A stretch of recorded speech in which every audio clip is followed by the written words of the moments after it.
Hey you guys, it's Celia and I'm back with another video. Today I'm going to show you how I get these super cute and easy wand-like curls doing Bantu knots.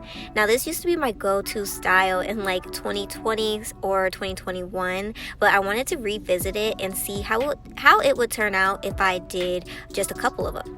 So I've already washed, conditioned, blow dried, and trimmed my hair. So if you want to see my recent trim video and my recent length check video, just go to my recent videos.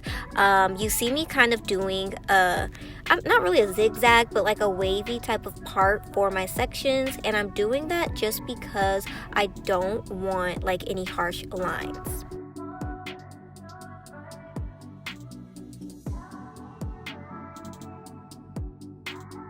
So I'm working in 4 sections, which means I'll only be doing 4 Bantu knots, and I'm going to use my Enchanting moisture cream from my own brand, Goddess Curls, to moisturize and give some hold. I'm only using about a nickel size, and I think I applied a nickel size about 3 times. So just making sure to work that into my hair, into my strands, working on the outside, raking it, and making sure to focus on the ends. I like to start off with a little bit at a time just because I didn't really want to revert my hair strands so much. So obviously you want to start with a little bit just so you don't accidentally put too much.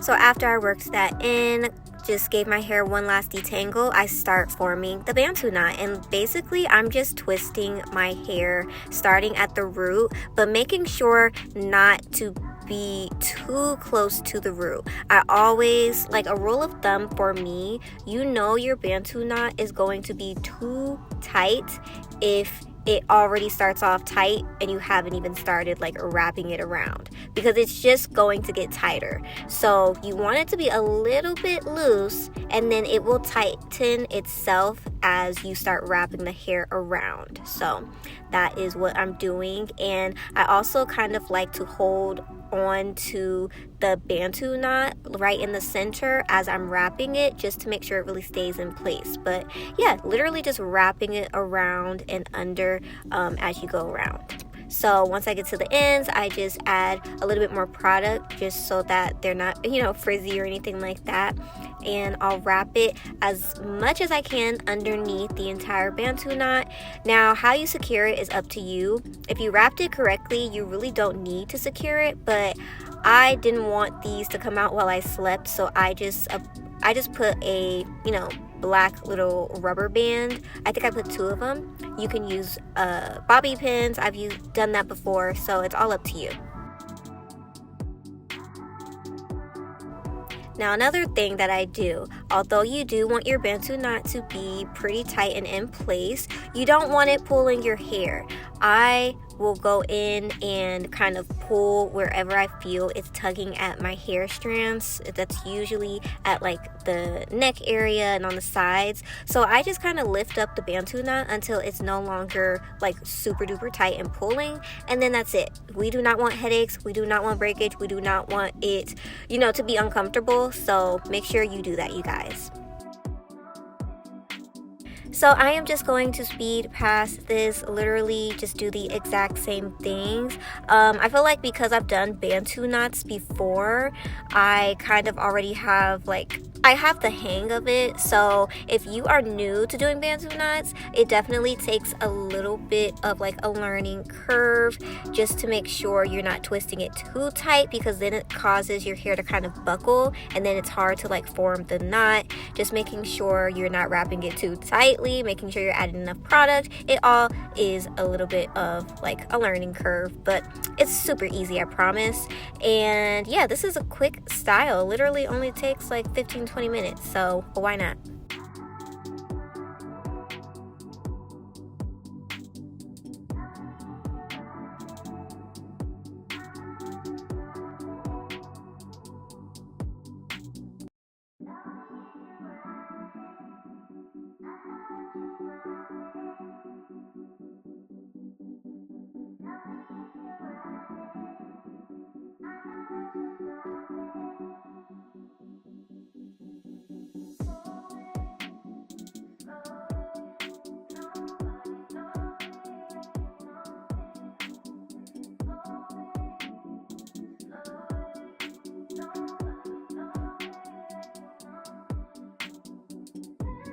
So yeah, these are the 4 Bantu knots. I'm gonna just do a little quick spin around.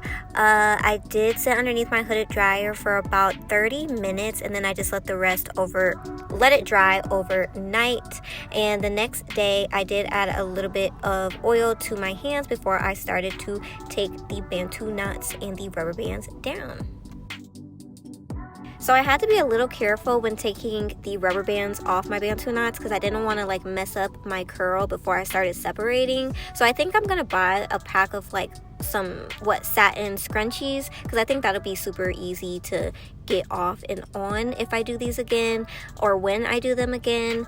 But yeah, obviously once I unravel everything, I'm going to just go in and separate, and I just kind of separated to my liking, didn't overdo it, especially for this first day. But yeah.